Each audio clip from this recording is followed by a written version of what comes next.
네, 오늘 그 자동차 관련된 종목이나 부품, 전기차도 포함됩니다. 이런 종목을 앞으로 매수하고 싶으시거나 또는 매도하고 싶으시거나 아니면 지금 들고 계신 분들은 꼭 이 방송을 놓치지 말으셔야 됩니다. 왜냐하면 학계에서 가장 젊은 눈으로 자동차 산업을 읽기로 정평이 나신 분을 오늘 초대했습니다. 미래 자동차 학과인데요. 대덕대 미래자동차학과의 이호근 교수님입니다. 자, 이분 굉장히 그 자동차를 보는 눈이 남다르시죠. 교수님 어서 오세요. 네, 안녕하세요. 네. 네네. 그 대덕대가 대전에 있죠? 대전에 있습니다. 예, 그러면 네. 방송하기 전에 KTX 타고 한 예. 1시간 올라오셨나요? 1시간이면 됩니다. 1시간이면 됩니다. 예. 아, 그러면 자주 좀 오셔도 예, 되겠네요. 알겠습니다. 예. 자, 그 뭐 그냥 직진하겠습니다. 네네. 네, 기아차, 현대차 2분기 실적 네. 어떻게 보세요? 뭐 2조 넘는 걸 예상하고 있고 아마 오늘 내일 발표가 있을 겁니다. 근데 이게 상당히 좀 의미는 있어요. 왜냐하면 원래 한 수년 전에는 현대기아가 영업이익률이 8조, 9조 뭐 그다음에 퍼센트로 보면 10%에 가까이 갔었거든요.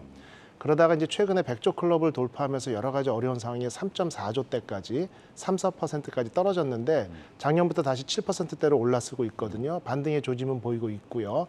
근데 이제 한 가지 우려되는 게 저는 여기서 이제 영업이익률이라는 포인트를 좀 봐야 됩니다. 왜냐하면 최근에 반도체 이슈도 있고 여러 악재 때문에 매출이 줄고 판매량이 줄은 건 맞는데 그러면서 프로모션이 좀 줄어들고 그다음 광고비를 안 쓰게 되거든요. 근데 대기업들 같은 경우는 3에서 5% 정도의 광고비라는 게 있는데 그게 실은 1, 2%만 줄인다 하더라도 당장 2%, 3%의 영업률이 올라가게 되고 그게 조단위가 될 수 있거든요. 그래서 각종 프로모션이나 아니면은 그 광고비가 지금 덜 들어가는 부분이 반영된 걸로 보여지기 때문에 실제 반도체 이슈가 해소가 되고 이제 어떤 생산 적체 이런 부분이 완전히 해소돼서 무한 경쟁에 돌입했을 때의 경쟁력을 좀 보기에는 다소 이르지만 일단은 뭐 올해 전체 2분기에만 2조 이상의 영업이익률을 보인다. 상당히 좀 의미 있다고 볼 수 있습니다. 알겠습니다. 저는 그 미국 시장을 보면서 네. 특히나 테슬라를 보면서 네. 그들이 받는 밸류에이션 같은 것들을 네, 네. 보면서 안타깝기 그지없습니다. 사실은 현대차, 기아차가 어떤 회사입니까? 사실은 과거에는 뭐 그렇게 높은 인지도나 아니면은 뭐 고급화된 차량을 내놓지 않았기 때문에 조금 무시당할 수도 있었습니다. 그렇죠. 그때 뭐 7, 80년대 그랬었죠. 네, 네. 지금 제네시스 같은 거가 얼마나 큰 호평을 그죠. 얻고 있습니까? 그런데 현대 기아차가 지금보다 예를 들자면 네. 우리는 주식 투자에 대해서 관심이 제일 많으니까 밸류에이션을 크게 받아서 지금 시총의 3배를 가기 위해서는 네. 어떤 것들이 바뀌어야 됩니까?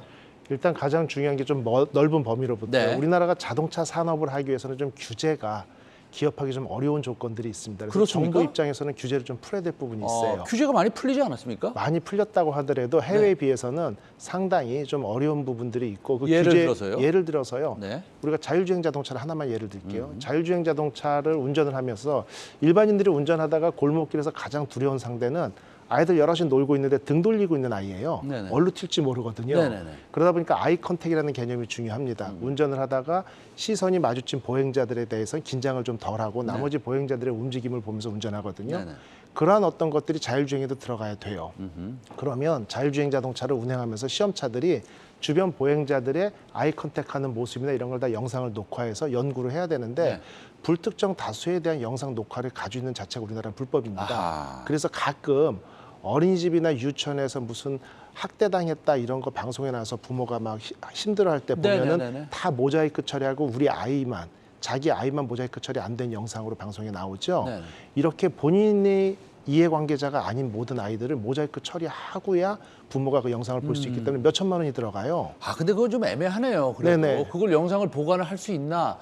여러 가지 이슈도 좀 있을 것 같은데. 이슈가 분명히 있겠죠. 예. 그러다 보면 자율주행 자동차의 가장 핵심인 아이 컨택 포인트에 대해서는 국내에서는 연구를 할 수가 없는 분야겠죠. 미국은 돼요, 그럼? 외국 같은 경우 가능합니다. 아하. 그렇기 때문에 이제 합자법인을 통해 가지고 외국에 나가서 이런 것들을 연구하고 이럴 수밖에 없는 뭐 단편적인 한 가지 예일 수밖에 없죠. 알겠습니다. 자, 2분기 실적이 서프라이즈 기대가 되는데 어쨌든 첫 번째 규제를 좀 풀어야겠다. 네네. 뭐 이런 말씀하셨고 지금 현대기아차가 그 미국에서 전기차 판매량 2위입니다. 물론 네네. 2위와의 격차가 엄청나요. 엄청 크죠. 그러니까 뭐 사실 2위가 큰 의미는 없지만 네네. 어쨌든 2위예요. 예, 그렇죠? 예.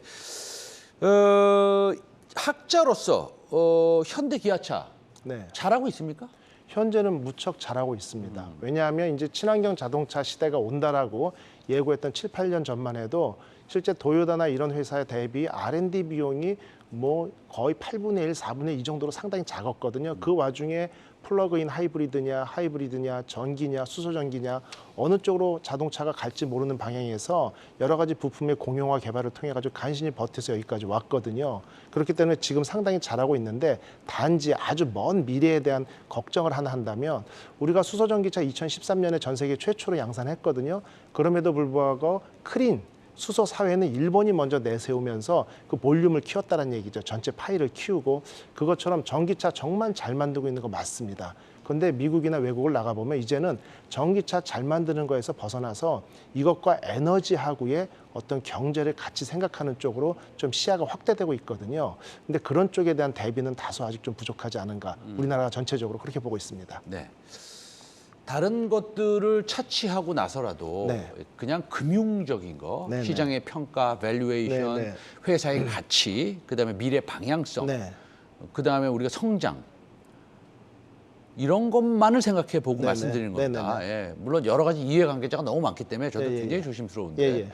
그러면 회사가 약간 전기차 사업부를 따로 떼내는 게 훨씬 더 유리하지 않습니까? 훨씬 유리합니다. 회사의 이해로만 따진다면 그렇단 네, 말입니다. 훨씬 유리한데 네. 문제는 세계 각국 자동차 업체들이 그렇게 가고 있어요. 아 그래요? 예, 우리가 LG 엔솔을 예를 들면 LG 화학에 있을 때 전체 가치가 70조였는데 네네. LG 엔솔이 분류되면서 LG 화학은 47조로 떨어졌거든요. 네네. 그럼 산술적으로는 LG 엔솔은 23조의 가치만 있어야 되는데 네. 이게 117조의 가치로 평가받고 있거든요. 네. 포드만 해도 전동부하고 내연기관부를 분리하고 있고요.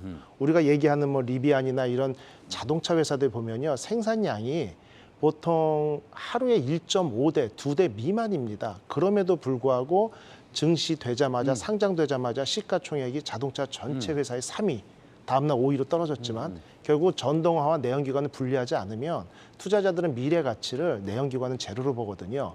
결국은 가치 회사가 한 덩어리로 있다는 얘기는 전동화로 치고 나갈 수 있는데 이쪽은 걸림돌이 된다고 평가를 하기 때문에 많은 자동차 회사들이 전동화를 분리하고 있고 장기적으로 보면 우리나라도 그게 필요한 시점이 됐다고 볼 수 있습니다. 사실은 내연기관차의 밸류 지금은 뭐 그렇다 하더라도 뭐 좀 조금 멀리 보겠습니다. 네네. 뭐 10년 이후에 밸류가 제로가 된다는 것은 이미 사실 정해진 거 아닙니까? 투자자들 입장에서 그렇게 보고 있죠. 네. 알겠습니다. 근데 내연기관차 만드는 회사들이 이제 포드나 GM이나 뭐 폭스바겐, BMW, 네네. 머세디스 뭐 전부 다 네. 지금 전기차 만들잖아요. 예, 만들죠. 근데 이제 루시드도 있고 네네. 리비안 뭐 리비안도 있고요. 예, 그다음에 뭐 테슬라는 뭐 너무나 당연한 네네. 얘기고 조금 이렇게 움직이는 속도가 조금 네. 느려서 네. 이런 회사들이 큰 경쟁 회사로 떠올라서 조금 위협이 되지 않을까라는 생각도 하거든요. 네네. 이미 위협이 되고 있지만 네네. 예, 어떻게 생각하세요? 그 맞습니다. 자동차 회사들이 이제 그 경쟁은 분명히 치열해지고 있는데 저는 오히려 지금 보면은 쭉 회사들을 읊으셨죠. 쭉 리스트를 네네. 이제 나열하셨는데 그 중에 가장 앞서가고 가장 프리미엄급 브랜드인 벤츠, BMW가 좀 빠졌지 네네. 않습니까? 네네. 실제 그 이유가 뭐냐면 벤츠하고 우리나라를 예를 들게 폭스바겐하고 현대자동차는 현대자동차가 최근에 수출하는 차량들의 평균 에버리지 가격이 5만 불대거든요. 굉장히 높아졌잖아요. 높아졌죠. 그래도. 한 예, 3, 4년 전에 3만 5천 불에서 네네. 5만 불로 무지 높아진 네. 겁니다. 그만큼 평가를 받고 있어요. 그런데 전기차를 만들게 되면 현대기아는 현재 있는 내연기관차 대비 더 높은 가격을 받을 수 있습니다. 네. 폭스바겐도 그렇고요. 네네. 그래서 7만 불, 8만 불까지 올라가니까 매출이 증대하죠. 근데 벤츠나 BMW 입장을 생각해 보면 동일한 개수의 전기차를 판매하게 되면 20만 불 이상 받던 내연기관에서의 정말 하이엔드의 프리미엄급 가격을 받던 차량 가격이 1억 5천만 원대, 1억 6천 떨어지거든요.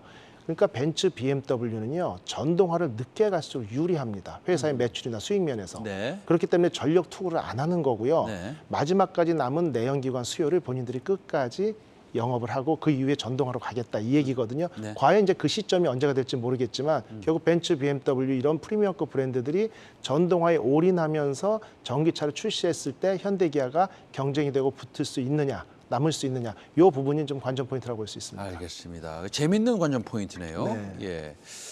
자, 그러면 그 친환경 자동차 상당히 뭐라 그럴까요? 그 경쟁이 치열해질 거라고 저는 보고 있습니다. 네. 훨씬 더 치열해질 겁니다. 왜냐하면 복스와겐이 정말로 제대로 한번 나서면 네.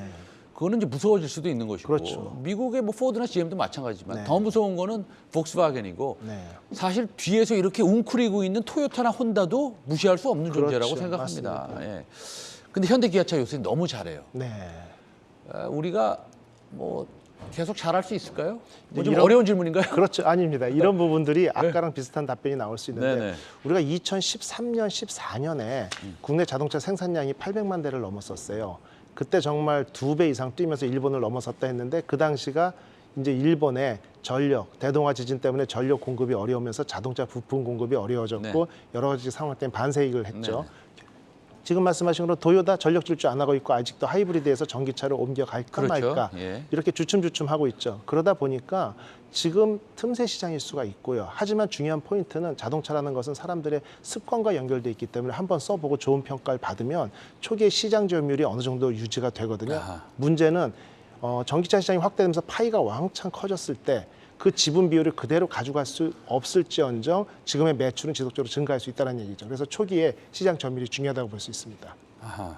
초기 시장 점유율이 중요한데 우리가 지금 아이오닉 5하고 6, 네네. 기아 EV6, 특히 네. 이번에 아이오닉 6에 대해서 좀 얘기를 네. 나눠보고 싶은데 네네. 공기저항 계수가 0.21이요? 네네. 상당히 좀 낮죠. 공기저항 계수가 뭐 마케팅적으로 조금 홍보가 될 수도 있는데 네네. 뭐 중요합니까? 제가 지금 여기서 집에 뭐 운전하고 가려고 그러는데 예. 아니요, 왜냐하면 공기저항 계수가 전반적으로 차량을 전체 운행하는 네. 데 있어서 일충전 주행거리에 영향을 주고요. 아하. 또 한 가지는 공기저항 계수가 높고 낮고가 이제 저같이 조금 자동차를 세밀하게 보는 전문가 입장에서는 공기저항 계수에 따라서 공력 저항이 달라지면 소음이 좀 달라지거든요. 그래서 고속 주행을 하다 보면 공기의 소음이나 풍동음이 달라집니다. 근데 전기차라는 게 워낙 조용하죠. 엔진에 소음 진동이 없고 모터로만 움직이다 보니까 이제는 운전하다가 들리는 것은 결국은 타이어의 패스바이 노이즈, 타이어 소음, 네네. 노면 노이즈하고 네. 공기 저항으로 발생하는 네네. 풍절음밖에 없거든요. 네네네. 그래서 그런 부분에 대해서 저항 계수를 상당히 낮추고 네네. 그런 부분들이 운전 정숙성까지 가미됐기 때문에 저는 상당히 의미가 있는 기술이다 이렇게 보고 있습니다. 알겠습니다. 자, 현대그룹 이 노조 네. 파업도 지금 잘 마무리된 거죠? 네, 그렇죠. 잘 마무리돼서 야 앞으로도 파업 없이 이렇게 네. 한 100년만 이렇게 좀 했으면 좋겠습니다. 네네. 그래야지 조금 좋죠. 우리나라가 발전하는 데 있어서 자동차 예. 산업도 마찬가지. 이제는 뭐 노조 측에서도 분위기나 국민 정서가 네. 어느 정도 이제 합리적인 방향으로 돌아섰다는 걸 눈치를 챘어요. 저도 이제 지난주에 여러 가지 인터뷰에서 아마 무분규로 갈 거다라고 예상을 했었는데 왜냐하면 상당히 어려운 조건들을 노조에서 내걸었음에도 불구하고 대표가 가가지고 우리 대화를 해보자라고 했을 때 만장일치로 대화에 응했거든요. 그러다 보니까 무분규의 가능성도 높고 앞으로 이제 큰 걸림돌이 없겠구나 이런 좀 희망적인 생각을 했습니다. 네, 현대차 노사 내지는 현대그룹 노조 지금 보고 계시면 너무나 감사드리고 그다음에 앞으로도 서로 잘 합의하셔가지고 좀 우리가 아무런 손해 없이 자동차를 많이 만들어서 전 세계에 많이 납품했으면 좋겠다는 마음을 가지고 있습니다. 자, 그런데 아무리 팔라 그래도 네. GV80이 1년 6개월 기다려야 되나요, 지금요? 전기차. 이제 1년 6개월 기다려야 그렇죠. 되죠. 예, 예. 그런데 지금 아주 좋은 뉴스가 들리는 것 같아요. 네. PC 쪽하고 서버 쪽에 네. 반도체 수요가 조금 감소돼서 네네, 그렇죠. 그게 자동차 쪽으로 돌릴 수 있어가지고 예, 예, 예. 오히려 수혜를 본다 이런 예. 얘기가 들리는 것 같아요. 예, 어떻게 생각하세요? 예. 왜냐하면 이제 반도체 파운드리 회사에서 반도체를 만들 때는 두 가지가 있죠. 컴퓨터, 핸드폰 이쪽에 반도체가 있고 그 다음에 자동차용 반도체가 있겠죠. 근데 자동차용 반도체는 상당히 저가입니다. 뭐 몇백 원부터 비싸야 4, 5천 원이고요.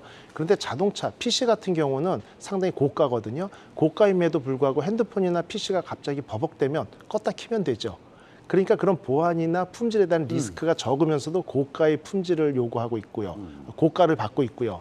자동차 회사 같은 경우는 자동차가 버벅된다고 껐다 킬 일이 아니죠. 대형 사고죠. 그러다 보니까 가격은 낮으면서도 메리트는 없는 네. 그러면서도 아주 상당한 품질을 요구하는 그렇기 때문에 일단 말씀하신 대로 PC나 핸드폰 쪽으로 많이 생산을 했었는데 이제 그 코로나가 좀 풀리면서 개인적인 전자기기의 수요가 좀 줄어드는 상황에서 다시 자동차 쪽 반도체 생산량을 늘릴 수 있는 어떤 계기가 됐다 이렇게 보고 있습니다. 알겠습니다.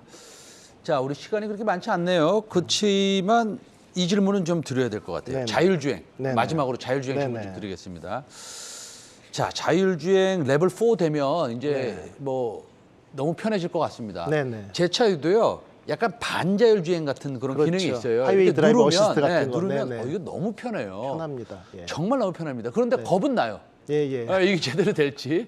예, 그래서 자율주행 적어도 3는 나와야 될 것 같아요. 네네. 4 나오면 제일 좋지만. 그렇죠. 그래서 자율주행은 이게 뭐 실현 가능한 겁니까? 아니면 거품입니까? 이게 나중에 몇 년 지나서 교수님 다시 나오셔가지고 네네. 죄송합니다. 제 생각엔 자율주행은 2050년 정도 돼야지 될 것 같습니다. 혹시 이렇게 말씀하실 수 있는 가능성도 있나요? 아니요, 저는 그렇게 보지 않습니다. 아, 그래요? 자율주행은 분명히 다가올 미래고요. 다만 기술적인 것보다 제도적이고 인류의 보편적 가치관이란 사회의 공감대 형성이 좀 늦어지는 게 원인이거든요. 무슨 얘기냐면 테헤란로에서 자율주행 4단계 지금 시범 운영하고 있고 네네. 서울시장도 갔고 국토부 장관도 네네네. 갔었고요. 뭐 미국에서도 4단계 이미 시범 운영을 하고 있습니다. 그런데 3단계에 따른 어떤 자율주행 허가나 이런 규제가 각 나라마다 조금씩 다르거든요. 그런 규제가 완벽하게 만들어지지 않았다는 게 오히려 문제일 뿐이고 인프라도 마찬가지죠. 우리가 해외 출장을 가서 운전하게 되면 아무리 10년, 20년 운전한 사람도 국내의 어떤 교통 표지판이나 도로나 이거하고 약간 차이가 있는 외국 가면 좀 당황하게 되죠. 그 지역별로 나라별로 그런 차이점들도 있고요. 또 인류의 보편 가치관이라는 게 늘 그 뭐 인도 같은 경우는 그 계급 제도도 있고 그다음에 서로 상당히 중시하고 우리나라 같은 경우 차가 가다 브레이크가 고장 났는데 이쪽에 목장이 있다. 예를 들면 네. 사람들이 있다. 그럼 차가 자동으로 목장으로 가서 소나 이런 쪽에 충돌을 하고 네. 사람을 보호한다는 게 당연한 가치라고 생각하는데 네네네네. 인도에서는 다르겠죠. 결국 그런 나라별로 보편 가치가 통일이 안 된 상황에서 어떤 로직을 자동차에 심어야 되느냐 이런 부분들이죠. 네. 알겠습니다. 자, 우리나라 이스라엘에서 인텔에 판 업체 있죠? 네네. 모빌라인가요? 네네네. 그 이제 IPO도 하고요. 네네. 우리나라에서 가장 뭐라 그럴까요? 라이다 쪽 아니면 자율주행 쪽에 기술이 뛰어난 벤처 회사나 네. 소위는 스타트업은 아니지만 그런 회사가 있잖아요. SOS 랩인가 아세요? 아, 제가 들었습니다. 들어봤고 우리가 그런 예, 예. 쪽에 공부를 좀 많이 해야 될 것 같아요. 주식 투자를 하려면. 그런 쪽에 공부를 많이 해야 되는데 문제는 이게 좀 늘 어려운 문제가 자율주행이나 우리가 이런 얘기를 하지 않습니까? 네네. 첨단 기술을 가지고 있는 업체가 있음에도 불구하고 이게 매출하고 직결되는데 시간이 좀 딜레이가 있다라는 거죠. 알겠습니다. 예, 예. 네. 오늘 학계에서 가장 젊은 눈으로 자동차 산업을 이끌어 정평이 나신 대덕대 미래자동차학과 이호근 교수님, 대전에서 KTX 타고 1시간 동안 올라오셨습니다. 네, 오늘 말씀 감사합니다. 네네. 네.